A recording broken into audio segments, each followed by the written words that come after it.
बोलती हूँ ना सेवा सानिध्य के लिए आओ, उसके पीछे कारण बस ये उन अवस्थाओं तक पहुंचने के लिए, क्योंकि इन रहस्यों का जीवन में उतरना तभी प्रारंभ होगा जब तू मिट जाएगा, अपना अस्तित्व मिटा देगा अपने गुरु के चरणों में। और गुरु के चरण इसलिए क्योंकि उसके अलावा किसी में ताकत नहीं तेरे मैं को मिटाने की, और वही जो तेरी विराटता की शुरुआत है। इसलिए मैं बार बार तुम लोगों को जो छेड़ती हूँ ना इधर से या उधर से, सिर्फ इसलिए क्योंकि मैं जानती हूँ कि इसके बिना रास्ता नहीं। उस संरक्षित दृष्टि से, उस संरक्षित शक्ति से ही तुझे अवस्था की वो गुण वो प्राप्त होंगे सारे, वहीं से घटना घटती है। मैं एक ही चीज कहता हूँ, क्यों बार बार सानिध्य की बात की जाती है, क्यों बार बार सानिध्य में रहने की बात की जाती है? क्योंकि सानिध्य में रह के जब तुम सेवा करते हो तो दो चीजें एक साथ घटती है सानिध्य में। एक तो सानिध्य में तुम्हें उस ऊर्जा के निकट होने का अवसर प्राप्त होता है, नंबर दो सेवा करने का अवसर प्राप्त होता है। सेवा एक तो डायरेक्ट लिंक तैयार करती है तुम्हारी उस ऊर्जा के साथ में, नंबर दो जो उससे भी बड़ा काम होता है, वो जो ऊर्जा तुम्हारे अंदर तभी समाहित हो सकती है जब तुम सरल होगे, शुद्ध होगे। तो शुद्ध कब होगे? जब तुम्हारा अहम गिरेगा, तुम्हारा वहम गिरेगा, तुम्हारी जो अपने आप को लेकर जो भ्रांति है विराटता की वो गिरेगी। विराटता मतलब भीतर की विराटता नहीं, बाहर की विराटता। तुम जो अपने बहुत बड़ा समझते हो या जो तुम कुछ अपने आप को समझते हो, उस पर सीधी चोट होती है। जब तुम सेवा करने के लिए आगे आते हो तो सीधी चोट होती है। ऐसा कोई नहीं बचता जिसको कहीं ना कहीं कभी ना कभी सेवा करते समय नहीं लगता ऐसा क्यों कहा गया, ये कौन है मुझे कहने वाला, ऐसे कैसे बोल दिया? जिस समय तुम्हें बुरा लग रहा है ना सेवा करते समय, या सेवा किसी ने तुम्हें सेवा के समय टोका है, रोका है, बोला है, कुछ किया है, जो बुरा लगता है ना वो तुम्हारे अहम को चोट है, ख्याल रखना। इसका मतलब है कि गुरु दरबार में रहकर भी तुम्हारा अहम छूट नहीं रहा है।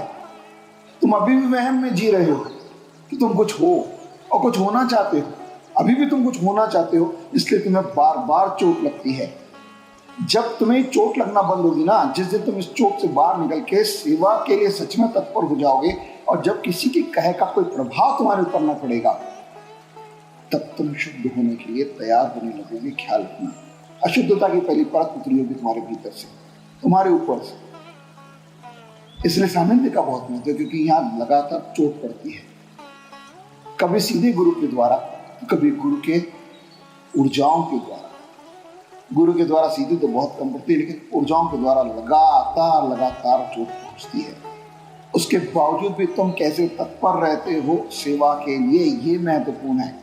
कैसे तुम समय खोजते हो, कैसे तुम हर चीज में ढूंढते हो कि मैं ज्यादा से ज्यादा सेवा कर सकूं। जब तुम सारे इन झंझावतों के बीच में से निकल कर अपने आप को तैयार रखते हो, मुझे तो करना है, खूब करना है, तब यह प्रसाद तुम्हें मिलने की शुरुआत होती है, जिससे तुम शुद्ध होने की शुरुआत करते हो, सरल बनने की शुरुआत होती है। इसलिए महत्वपूर्ण है सानिध्य, और सानिध्य के साथ सेवा। मैंने देखा है जिन जिन लोगों को सेवा से भागते देखा है ना, वो कहीं पहुंच नहीं पाते, कहीं नहीं पहुंच पाते। जो सेवा से भागते हैं, शुद्धि तभी हो सकती है जब तुम उस अग्नि से गुजरोगे जिससे गुरु गुजारना चाहता है तुम्हें। तुम्हारे भीतर शुद्धता तभी आ सकती है, तभी वो दिव्यता जो तुम्हारे भीतर दबी कुचली पड़ी हुई है, हाँ दबी और कुचली पड़ी हुई है तुम्हारे अहम के नीचे, तुम्हारे वहम के नीचे, वो तभी शुद्ध परिशुद्ध हो सकती है जब गुरु के दिव्याग्नि के अंदर, योगाग्नि के अंदर तुम अपने आप को तपाओगे, जलाओगे और निखारोगे। इसलिए बहुत जरूरी है सानिध्य, और सानिध्य के साथ सेवा बहुत महत्वपूर्ण है। और वहीं तुम संरक्षित होकर फिर अवस्थाओं को प्राप्त करते हो। अभी भी इसमें ये मान के चलना, मिलवा दिया है तुमने, लेकिन बहुत सारे इनविजिबल गैप्स हैं और बहुत खूबसूरत गैप्स हैं, क्योंकि उन गैप्स तक वही पहुंचेगा जो अनुभव से प्राप्त कर रहा हो। बहुत खूबसूरत है ये सारी चीजें, गुरु का दरबार, गुरु का साथ, गुरु की छाया, ये सब रहस्यमयी दुनिया है।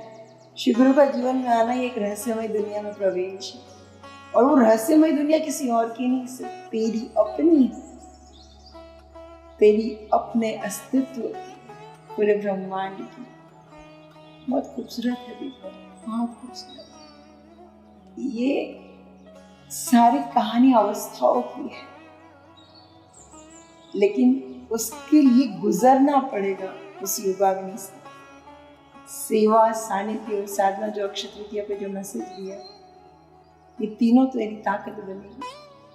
तुझे विनम्र होना होगा, तुझे चूर चूर होना पड़ेगा, तुझे इस अस्तित्व को मिटाना पड़ेगा। बीज के भान, बूंद की भान, लेकिन उसके संरक्षण में, क्योंकि संसार में मिटाने में लगा है तुझे, लेकिन वो तुझे नष्ट करने में लगा है, और तेरा गुरु तुझे तेरे स्वरूप में लाने में लगा है। एक सूत्र को पकड़ लेना, सेवा से भागो मत, सेवा में जागो। सेवा, सानिध्य, साधना, बस इसमें रम जाओ। इन चीजों में रम गए ना तो तुम्हारी प्रगति कोई नहीं रोक सकता, कोई भी नहीं।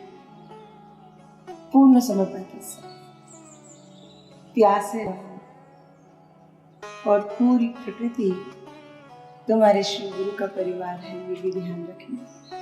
जो नहीं आ पा रहे वे चिंता ना करें, वे चिड़िया को भी खाना खिलाएंगे तो तुम्हारे श्री गुरु की सेवा, वे पौधे में पानी डालेंगे तो श्री गुरु की सेवा है,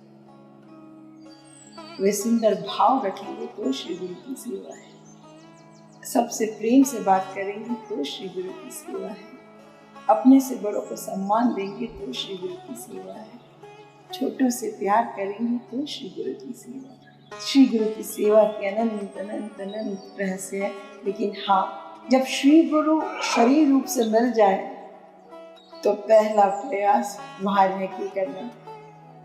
सेकंड ऑप्शन सारे है दुनिया में, लेकिन पहली तत्परता उनकी सानिध्य में, उनकी सेवा में जाने का करना।